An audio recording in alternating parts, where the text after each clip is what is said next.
Now here's a good example. Some are worse than others. This is another 48 RE valve body center section. Look at the high and low spots on that one. You can tell it was done on like a 10-inch, you know, some type of fucking surfacer, but not very well. That's before I even started sanding it. And then I'll show you about midway through sanding it.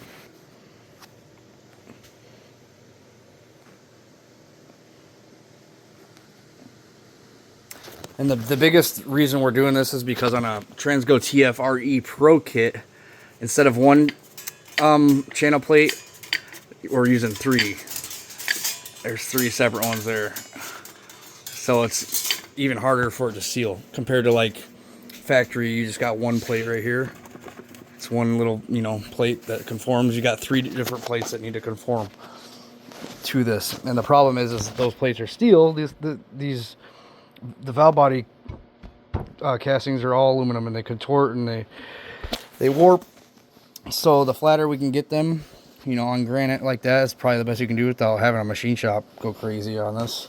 But granite's more than sufficient. It's flat. The flatter you can get it, the better it's going to seal right off the bat. And I do this after I confirm with the vacuum testing that it's a good core. Like this one right here is not even a good core. Look at, you see that crack? Look at that crack right there. This one had excessive converter drain back, and there ended up being a crack right there on the PR bore. So this one's just junk. I don't know what the fuck happened there, but it came in like that. So just want to show you guys like just what to expect when you're doing a valve body. It's not just, oh yeah, drop all these parts in. It doesn't work like that. Look at how not flat this one is. This is the overdrive section.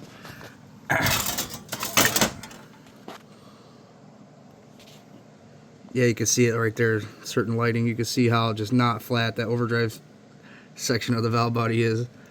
All those shiny spots are high spots.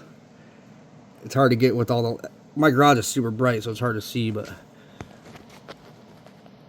yeah. Look at that. And the surface finish is dog shit on these from the factory. So there's a lot to be had just by flat sanding. And it's like something that nobody does. A lot of even, you know, top valve body shops, you know, it's a lot of shops don't even do this shit. But it just takes a little bit of elbow grease, and you definitely notice a difference. Just the valve bodies are more consistent. If you build a, you know, if you're building fucking 10 a week, they're all really consistent, and you know you put in the extra effort to make it good, so it feels good too. And then if you're doing it for a customer, it's a no-brainer. You don't want to cut corners for, you know, you don't want to offer a product to someone that's half-ass.